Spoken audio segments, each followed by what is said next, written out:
ఏమండి చెప్పండి, ఆమె అనుకున్నది ఎవరిని? తన భర్తను. తన భర్తను తను ఆనుకొని పోతుంటే వీళ్ళెందుకంట అంతలావు కడుపులో మంట, అంత ఇడ్డూరం చూడండి. ఆ అన్న వాళ్ళు కూడా ఎవరయ్యా అంటే వాళ్ళు కూడా ఈయన భార్య లేరంట. ఈ మహానుభావుడు, ఆయన పేరు సొలొమోను రాజు. ప్రైజ్ ది లార్డ్, హల్లెలూయా. ఈ సొలొమోను రాజుకు 1000 మంది భార్యలైతే సమానంగా చూస్తాడా? చూడలేడు. ఎలా చూస్తారు? ఇద్దరిని చేసుకుంటేనే పెద్దామకు పిల్లలు లేరని చిన్నామని చేసుకుంటే ఇక పెద్దామ పేడైపోయింది, చిన్నామేమో బెల్లం అయిపోయింది. ఇక ఈమెను చూసుకుంటే ఆమెకు కడుపులో మంట, ఆమెను చూసుకుంటే ఈమెకు కడుపులో మంట. ఈ మధ్య మనోళ్ళు కూడా పిల్లలు లేకపోతే అది ఒక మోసైపోయింది కాబట్టి రెండో పెళ్లి చేసుకోవాలని. రెండో పెళ్లి అంటే పో సంబరం. నాకు తెలిసిన ఒక వ్యక్తి ఉన్నాడు, ఆయనకు పిల్లలు లేరు పాపం. రెండో పెళ్లి చేసుకోవాలని సంబరపడిపోతున్నాడు. భార్యని చెబితే ఒప్పుకోవట్లే. దేవుడు ఇస్తాడయ్యా ఇస్తాడా అంటే ఎప్పుడు ఇచ్చేది? నువ్వు ఒప్పుకుంటావా ఒప్పుకోవా? ఏం చేస్తుంది పాపం ఆమె? ఈయన చేసే రోదనకు తట్టకలేక సరే నీ ఇష్టం అయ్యా చేసుకో. అబ్బో మనోడు ఇంకా కాళ్ళ వెనకేశాడు. రెండో పెళ్లి అంటే అబ్బో ఎంత సంబరం అనుకున్నాడు పాపం. రెండో పెళ్లి చేసుకున్నాడు. చేసుకుంటే ఆ అమ్మాయికి కూడా లేరు పిల్లలు. ఈమెకు లేకపోగా ఈమెకు కూడా లేరు. ఆ మనిషి అంటాడు, అన్నా ఏలి అన్నా, బుద్ధింటే ఎవడైనా ఎక్కడైనా ఎప్పుడైనా రెండో పెళ్లి చేసుకోకూడదన్నా అన్నాడు. ఏమన్నా అన్నా, నా బాధలు కాదన్నా, ఏదన్నా ప్రేమగా ఆయనకి పెద్ద ఆయనకి తెచ్చిస్తానా? ఇది ఊరుకోదన్నా. పోనీ ఇప్పుడు ఇది ఊరుకోదని చెప్పి నేను పొరపాటున ఈసారి దీనికి తెచ్చిస్తానా? అది ఊరుకోదన్నా. అన్న నరకం అంటే ఎక్కడో లేదన్న మా ఇంట్లోనే ఉంది అన్న అన్నాడు మనిషి. ఇని చాలా మంది పాపం అల్లా నాశనం అయిపోతున్నా. విడారా ఈయనను ఒకసాట ప్రియుడని ఒకసాట ప్రాణప్రియుడని అంటే, ప్రాణప్రియుడు అనగా ప్రాణాన్ని తన ప్రియురాలి కోసం ప్రాణాన్ని కూడా లెక్క చేయనివాడు. దేవునికి స్తోత్రం, హల్లెలూయా. అందుకే యేసుక్రీస్తు ప్రభువారు ప్రాణప్రియుడు. సంఘము కోసము తన ప్రాణాన్ని లెక్క చేయకుండా ఈ భూలోకంలో తన సంఘాన్ని నిర్మించడానికి, పరలోక రాజ్యాన్ని చేర్చడానికి తన ప్రాణాన్ని సంఘము కోసం దారపోసి మరణించి తిరిగి లేచిన వాడు యేసు ప్రభు. అందుకే ఆయన్ను ఆమె సంబోధిస్తుంది. ఒక స్థలములో ప్రియుడా అని, మరొక స్థలములో ప్రాణప్రియుడా అని సంబోధిస్తుంది. అయితే మొత్తానికి ఈ ప్రాణప్రియుడు, ఈ ప్రియుడు, ఈ యొక్క ప్రియుని మీద ఈమె ఆనుకున్నది. అనగా సిద్ధపరచలేను, ఆయన లేకపోతే నేను బ్రతకలేను, ఆయన నాకు కావాలి అన్నటువంటి ఆలోచన, ఆశ ఆమెలో ఉంది. బైబిల్లో రాయబడింది. యెషయా గ్రంథము 26వ అధ్యాయము 3వ వచనం ఒకసారి చదవండి. యెషయా గ్రంథము 26వ అధ్యాయము, ఎవని మనస్సు నీ మీద ఆనుకొనునో వానిని నీవు పూర్ణ శాంతి గలవానిగా కాపాడుదు. ఎవరి మనస్సు దేవుని మీద ఆనుకుంటుందో దేవుడు వారిని కాపాడుతాడు. ప్రైజ్ ది లార్డ్, హల్లెలూయా. ఈమె అందుకంటుంది, ఒకరితో నాకు పని లేదు, ఎవరు ఏమంటే నాకెందుకు, నా దేవుడు నాకు కావాలి, నా యేసు నాకు కావాలి. యేసు లేకపోతే వ్యర్థం. నాకు ఎన్ని ఉన్నా యేసు నాకు కావాలి. ఎన్నుంటే యేసు నాకు కావాలి. యేసు లేకపోతే నా జీవితం నరకాకి పాలవుతుంది. నాకు యేసు కావాలి అని చెప్పి దేవుని మీద ఆనుకొని పోతుంటే, అబ్బో రే వాడు భక్తుడు రో, వాడి జోలి పోబాకండి, వాడు భక్తుడు రో, అబ్బో వాడు మారిపోయిండు, నిన్నటిదాకా అక్కడ తిరిగినాడు, నిన్నటిదాకా ఇక్కడ తిరిగినాడు, వాడి జోలి పోబాకండి, వాడు భక్తుడు అని ఎగతాళి చేయడం మాత్రం తెలిసి ఈనాడు ఇప్పుడు ఉండే నామకార్థ సంఘాలలో. దేవునికి స్తోత్రం, హల్లెలూయా. అందుకని బైబిల్ చెప్పింది, యెహెజ్కేలు నీవు తేళ్ల మధ్యలో ఉన్నావు జాగ్రత్త అంటాడు ఆయన. తేళ్ళు అంటే తేలుకు 2 కొండ్లు ఉంటాయి ముందు. ఈ 2 కొండలతో కుట్టదంట, వెనకుంటది చిన్న కొండి. దాని తెస్తుంది, ఏడు గుట్టి చక్కులు పోయి గోడ కరుచుకుంటుంది. అబ్బా నేరుగా కేకేశ్వర ఆడుంటది, తేలా కూర్చుని ఉంటుంది. నాకేం తెలుసు. ఈ సేవా జీవితంలో యవ్వన కాలంలోని ప్రభువులోకి వచ్చాను. ఇలాంటివన్నీ చాలా అనుభవించాను నా ప్రియమైన దేవుని బిడ్డలారా. అందుకని ఈమె ఎవరు ఏమంటే నాకేం, నా ప్రభు నాకు కావాలి, నా దేవుడు నాకు కావాలని చెప్పి దేవుని మీద ఆనుకొని వెళ్తా ఉందంట. ఎక్కడ? అరణ్య మార్గములో. అనగా అరణ్యము శ్రమలకు సాదృశ్యం. ఎందుకు ఆనుకున్నది ఈమె? ఎందుకు ఆనుకున్నది? ఆనుకోవడానికి గల కారణం ఏమిటి అంటే, ఈమెకు ముందు ఎవరు ఆదుకున్నారు, ఎవరు అరణ్య మార్గంలో నడిచారు. ఈ విషయాలు నేను ఈరోజు కొన్ని విషయాలు నేను మీ ముందుంచబోతున్నాను. చదవండి అపొస్తల కార్యములు 7వ అధ్యాయము 38వ వచనాన్ని చదువుకుందాం. అపొస్తల కార్యములు 7వ అధ్యాయము 38వ వచనాన్ని ఒకసారి చదవండి. సీనాయి పర్వతము మీద మనతో మాటలాడిన దేవదూతతోను మన పితరులతోను అరణ్యములోని సంగమందు. చాలండి. ఆదిలో ఒక సంఘము కూడా అరణ్యములో నడిచింది. ఆదిలో ఒక సంఘము అరణ్యములో నడిచింది. 40 సంవత్సరాలు నడిచారు వారు. కానీ ఆఖరణ వారి ఫలితార్థం తేలిన మాట ఏమిటంటే, చెప్పులు పాతగిలలేదు, చొక్కాలు చినగలేదు అని రాయబడింది. చెప్పులు తెగలేదు, చొక్కాలు పాతగిలలేదు. ఆ దినాలలో పాత నిబంధన కింద ఉన్నటువంటి ఈ సంఘం, ఇశ్రాయేలీల సంఘం అరణ్యములో నడిచింది. అరణ్యములో ఇశ్రాయేలీల సంఘము నడిచింది. 40 సంవత్సరాలు నడిచింది సంఘం. ఎందుకు నడిచింది? అనగా ఎక్కడున్నారు వాళ్ళు, ఎందుకు నడిచారు, ఎక్కడికి వచ్చారు? నేను కొన్ని విషయాలు మీతో పంచుకుంటాను. బైబిల్లో ఇశ్రాయేలు అందరూ అనగా అక్కడ బానిసత్వం చేయటానికి గల కారణము ఒకళ్ళే ఒకళ్ళు.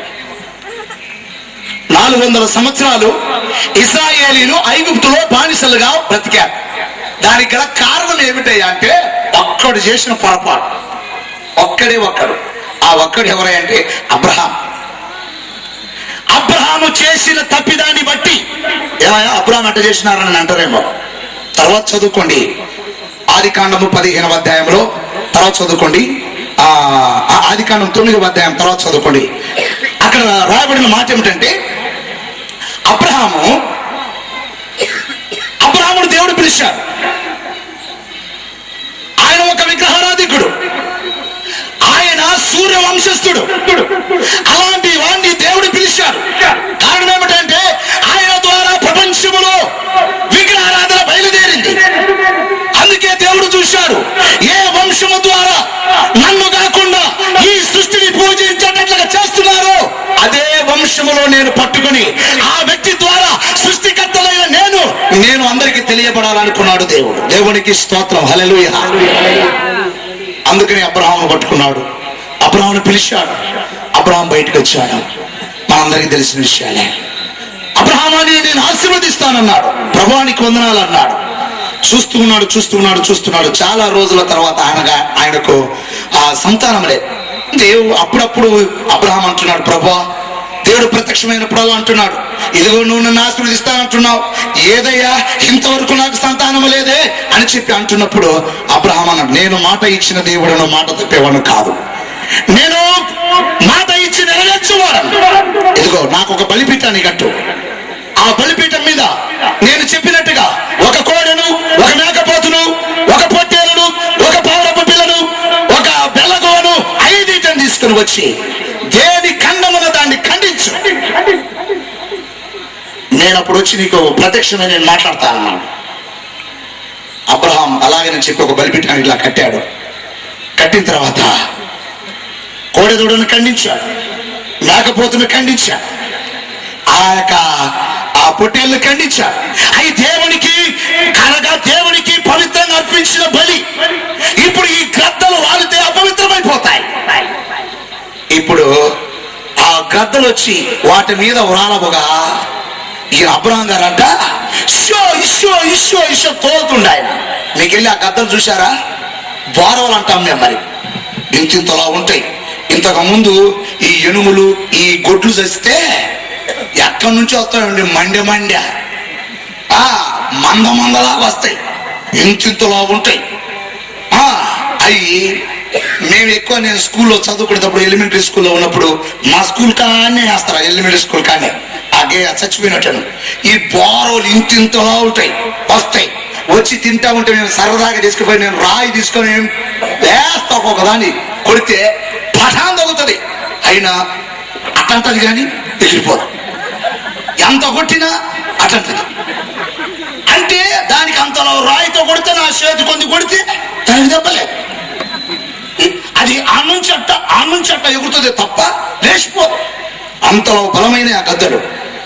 ఈయన ఇష్టం తోలితే పోతా, ఇంతలో రాయితో కొడితేనే పోలే. అబ్రహాం గారు ఇష్టం తోలాడు. తోలితే అవి పోగా దేవునికి అర్పించిన ఆ బలిని అవి ముట్టగా బలి అపవిత్రంగా మార్చబడింది. అపవిత్రముగా మార్చబడారుక దేవునికి కోపం వచ్చింది. దేవుడు ప్రత్యక్షమయ్యాడు. అబ్రహామా, నేను ఖండించమన్నాను 5 నువ్వెందుకు ఖండించలేదు?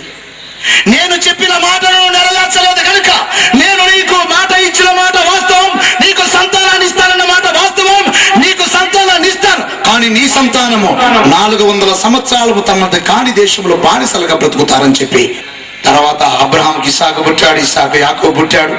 ఇక ఆ నుంచి యాకోబు నుంచి అనగా ఇజ్రాయిల్గా తయారయ్యారు. మొత్తం వాళ్ళు ఆ ఐగుప్తు దేశంలో బానిసలుగా బ్రతికారు. మనందరికీ తెలుసు. నా ప్రియమైన దేవుని బిడ్డలారా, ఒక్కడు చేసిన పొరపాటును బట్టి, అబ్రహాము చేసిన చిన్న తప్పిదాన్ని బట్టి, చిన్న పొరపాటు, చిన్నది, మనోళ్ళు కూడా అనుకుంటారు ఇది చిన్నది, ఇది తప్ప, ఇది కూడా తప్ప, ఇది చిన్నది కాదు. గ్లాసు నిండా పాలు పోసుకొని దాంట్లో ఒక సీమ వేయండి, ఒక సచిన సీమ, అది చిన్నది. తాగుతా బానిసలుగా బ్రతుకుతున్నారు. శ్రమలు ఎక్కువయ్యే కొలది, బాధలు ఎక్కువయ్యే కొలది అప్పుడు జ్ఞాపకం వస్తున్నాడు దేవుడు. దేవా, మా పితరులతో వాగ్దానము చేసిన దేవా, అబ్రహాము దేవా, ఇస్సాకు దేవా, యాకోబుకు వాగ్దానము చేసిన దేవా, మా పితరులకు వాగ్దానము చేసిన దేవా, ఏంటయ్యా మేము ఇక్కడ ఉన్నామని చెప్పి అప్పుడు మొరపెట్టారంటే దేవుడికి. ఎప్పుడు? శ్రమలలో ఉన్నప్పుడు. మన వాళ్ళకి అన్ని బాగున్నాయనుక ప్రార్థన అంటారు. దేవుడు ఎప్పుడన్నా ఎవరైనా ఒక గోపకు పెట్టి ఒక ఏటేస్తే అమ్మో అయ్యా ఎవరో అటు పోయేది, అయ్యా పాటర్ గారు ఒక్కడో ప్రార్థన చేయ, నేను కూడా నమ్ముకుంటా. అయ్యా యేసుప్రభువును ఎప్పుడయ్యా సత్యతప్పుడయ్యా నమ్ముకుండేది, యేసుప్రభువు నమ్ముకుండేది ఎప్పుడు సత్యతప్పుడా? అన్నింటే నమ్ముకోడు అయ్యా, అన్నింటే నమ్ముకోడు. అన్ని ఉండి దేవుని కొనియాడుతూ దేవుని యొక్క సేవలో ఉన్నారు. ఇక్కడ ఉన్నారు పెద్దలు. నాకు వాళ్ళని చూసి వాళ్ళ మాటలు వింటా ఉంటే నాకు ఆశ్చర్యం అనిపిస్తాను. పెద్ద ఆఫీసర్ డిప్యూటీ కలెక్టర్ గారు అంటే మా మార్కాపురం చేసి ఆయన అంటే ఆ ఏరియా అంతా గడగడలాడుతుంది. కానీ ఇక్కడికి వచ్చేసరిక నాకు కూడా బ్రదర్ అన్నా నన్ను అంటుంటే ప్రభువా ఎంత తగ్గింపు నాయన. ఆయన చేస్తుంటే సేవ చేస్తుంటే, ఆయన తిరుగుతుంటే సేవని వ్యక్తి నాకు సిగ్గైపోతుంది. నేను ఇంతలా వయసుండి నేను తిరగకుండా ఏమని, నేను మొదలు తిరుగుతున్నా నిద్ర లేకుండా, నేను కష్టపడి తిరుగుతా ఉన్నాను. నాకంటే ఈయన చేసే సేవ నాకంటే ఎక్కువ పిచ్చి. ఒకసారి అడిగా, సార్ నాకంటే ఎక్కువ చేస్తుండవు బాగుండదన్నా. ఎందుకంటే ఆయన కష్టపడుతుంటే అట్లా అనిపిస్తా ఉంది. ఈయన కాదు ఎస్ఐ గారు, ఆయన సార్ చెప్తా ఉంటే నేను ఆశ్చర్యపోతున్నాను. అధికారులు అన్ని విధాలుగా అన్ని ఉండి సేవలో ఉన్నారు. మన వాళ్ళక ఒక్కరు అంటే చాలు, నమస్కారం బాధలేదు గీతలేదు. కానీ ఒక్కరో కలిగి ఉంటే సార్ ఇంట్లో ప్రార్థన ఏందన్నా మాట్లాడుతున్నావు, నోరు మూసుకో ప్రార్థన ఇంట్లో చేసుకుని ఆత్మ చేసుకునేదా? ఇంకా ఇంట్లో చేసుకుంటే చర్చలు ఎందుకండి? ఇంకా ఇంట్లో చేసుకుంటే చర్చీలు ఎందుకు, ఈ సంఘాలు ఎందుకు? కొంతమంది అంటారు ఇంట్లో లేడు దేవుడు. ఎందుకు లేడు? ఉదాహరణ చూపిస్తా. ఎందుకు లేడో చెప్తా, చెప్పటరా. ఒకసారి ఒక ఆమె బాగా ప్రార్థనకు వచ్చేది, ఉన్నట్టుండి ఆ ప్రార్థన మానుకున్నది. ఏంది సిస్టర్ నువ్వు ప్రార్థనకు మానుకున్నావు ఈ మధ్య అంటే, అన్నయ్య ఏలియన్నా మళ్ళీ దేవుడే నన్ను ఇంట్లోనే చేసుకోమన్నాడు అన్నా అన్నది ఆమె. ఆమెను ఇంట్లోనే చేసుకోమన్నాడంట దేవుడు. నేను అనుకున్నా ఈ లక్షలు కట్టి చర్చీలు ఎందుకబ్బా, నువ్వు మిగతా రోజులలో చేసుకోవచ్చు కానీ ఆదివారం ఆదివారం కూడా చేసుకోమన్నాడా అన్న. అవున్నా ఆదివారం కూడా ఇంట్లో చేసుకోమన్నాడు. అబ్బో నాకంటే భక్తులు అలా ఉంది ఏమో అనుకుంటా. మంచం మీద కూర్చొని బాగా సొట్ట బిగుతున్నాడు. ఈయన బోధడేమో ప్రార్థన చేసుకుందామంటే ఆయన బోట్లే. ఆదివారం అంట గడిచిపోయింది. ఇంకొక ఆదివారం ఈసారైనా బాగా చేసుకోవాలా, ఎట్ట చర్చికి పోలేదు కాబట్టి అనుకోండి పాపం. రెండో ఆదివారం కూడా అట్టనే అనుకున్నాం. రెండవ ఆదివారం కూడా అట్టనే గడిచిపోయింది. ఇట్లా ఒక 4-5 వారాలు గడిచిపోయాయి. మనం ఒక పూట అన్నం తినకుండా చూడండి ఎట్లుంటామో.